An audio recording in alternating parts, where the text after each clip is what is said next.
নমস্কার বন্ধুরা, সবাইকে মনের মতো রান্নাতে স্বাগত জানাই। আমি আজকে আবারও একটা রেসিপি নিয়ে চলে এসেছি আপনাদের কাছে। আজকে আমাদের রেসিপি আমের টক ঝাল মিষ্টি আচার। এই টক ঝাল মিষ্টি আচারটা আমি কিভাবে বানিয়েছি আপনারা প্রথম থেকে শেষ পর্যন্ত ভিডিওটা স্কিপ না করে দেখতে থাকুন। এই আচারটা বন্ধুরা গরমের সময় ভাতের সাথে খেতে খুবই ভালো লাগে। আমের টক ঝাল মিষ্টি আচার বানানোর জন্য আমি এখানে 3 কেজি আম নিয়ে নিয়েছি। আমগুলোকে এরকম মিডিয়াম সাইজ করে কেটে নিয়েছি। আমি এখানে আমটাকে ছাল সমেত ব্যবহার করছি, আপনারা চাইলে ছালটাকে বাদ দিয়েও ব্যবহার করতে পারেন। আমি প্রথমে আমটাকে লবণ আর হলুদ দিয়ে মেখে নেব। দিয়ে দিলাম পরিমাণ মতন লবণ, পরিমাণ মতন হলুদ দিয়ে খুব ভালো করে মেখে নেব।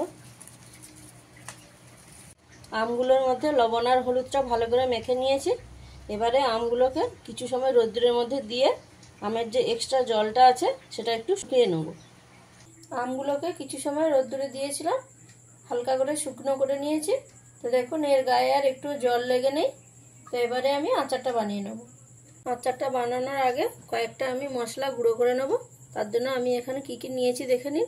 নিয়েছি গোটা জিরে, মৌরি, গোটা ধনে, মেথি অল্প করে নিয়েছি, শুকনো লঙ্কা নিয়েছি 10 থেকে 15 পিস।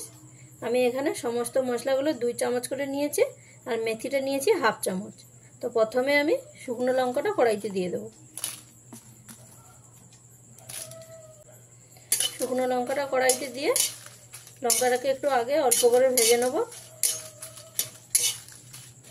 তারপরে বাকি মশলাগুলো দেবো। শুকনো লঙ্কাটাকে এইরকম ভেজে নিয়েছি। এবারে এরপরে বাকি মশলাগুলো আমি দিয়ে দেবো।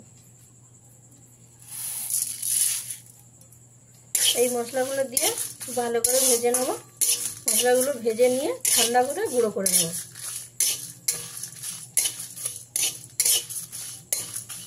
এই সময় আপনারা গ্যাসের ফ্লেমটা মিডিয়ামে রাখবেন, হাইতে দেবেন না, তাহলে মশলাগুলো পুড়ে যাওয়ার সম্ভাবনা থাকবে।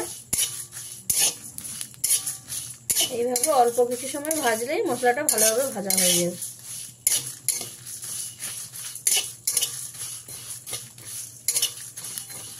মশলাটা ভেজে নিয়ে আমি একটা প্লেটে নামিয়ে নিয়েছি।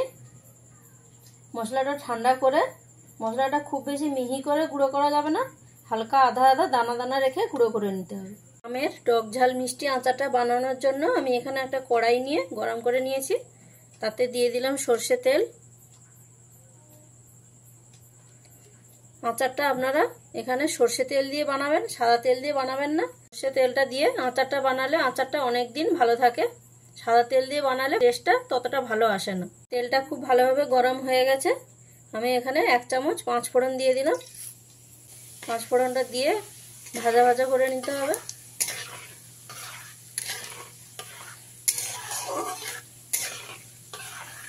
ফোড়নটা দিয়ে ভাজা ভাজা করে নিয়েছি। এবারে এর মধ্যে আমগুলো দিয়ে দেবো।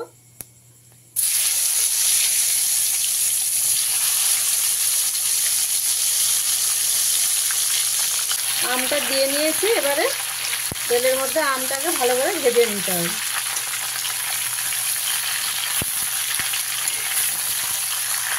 আমগুলো দিয়ে কিছু সময় ভেজে নিয়েছি। তো আমগুলো রোদ্দুরে দেওয়ার আগে এর মধ্যে হলুদ আর লবণ দেওয়া ছিল, তাও আমি এর মধ্যে পরিমাণ মতন আরও একটু লবণ দিয়ে দিচ্ছি। অল্প পরিমাণ হলুদ দিলাম, দিয়ে আবারও কিছু সময় আমটাকে ভেজে নেব।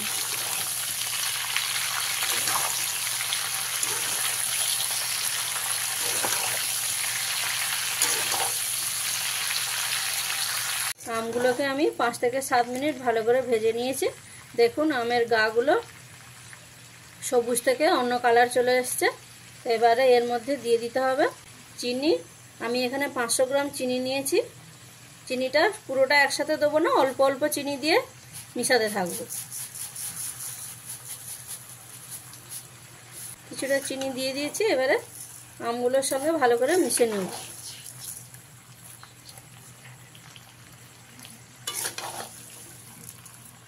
অল্প কিছুটা চিনি দিয়ে প্রথমে মিশিয়ে নিয়েছি।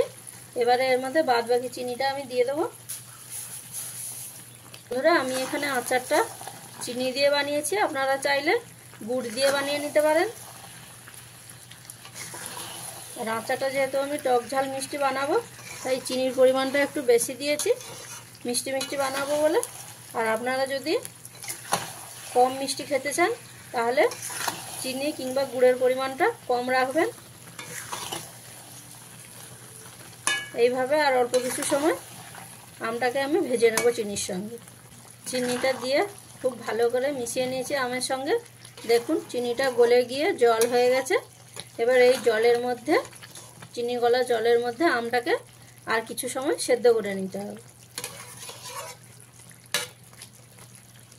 আমগুলোকে কিছু সময় ফুটিয়ে নিয়েছি। দেখুন চিনি থেকে যে জলটা ছেড়েছিল সেটা গায়ে মাখো মাখো হয়ে গেছে। আমটাও খুব ভালোভাবে সেদ্ধ হয়ে গেছে। এবারে এর মধ্যে দিয়ে দিতে হবে গুঁড়ো করে রাখা মশলাটা। তো বন্ধুরা, আমি এখানে আচারটা একটু ঝাল ঝাল করে বানাবো, তাই একটু লঙ্কার পরিমাণটা বেশি রেখেছি। আপনারা যদি ঝাল কম খান তাহলে লঙ্কার পরিমাণটা কমিয়ে নেবেন। মশলাটা দিয়ে ভালো করে মিশিয়ে নিলেই আচারটা কমপ্লিট। তো বন্ধুরা, আমি যেভাবে সহজ পদ্ধতিতে আচারটা করে দেখিয়েছি আপনাদের অবশ্যই ভালো লাগবে। আর ভালো লাগলে চ্যানেলটিকে লাইক, কমেন্ট, শেয়ার এবং সাবস্ক্রাইব করতে ভুলবেন না। আপনারাও চেষ্টা করবেন এই গরমের সময় এই আচারটা একবার বানিয়ে দেখুন, ভালো লাগবে। আর আচারের রেসিপিটা কেমন হয়েছে আমাকে কমেন্টে জানাতে ভুলবেন না। তাহলে বন্ধুরা, দেখা হচ্ছে অন্য এক নতুন রেসিপি নিয়ে পরের ভিডিওতে। আপনারা ভালো থাকুন, সুস্থ থাকুন। আচারটা আমার কমপ্লিট, আমি এবারে নামিয়ে নিচ্ছি।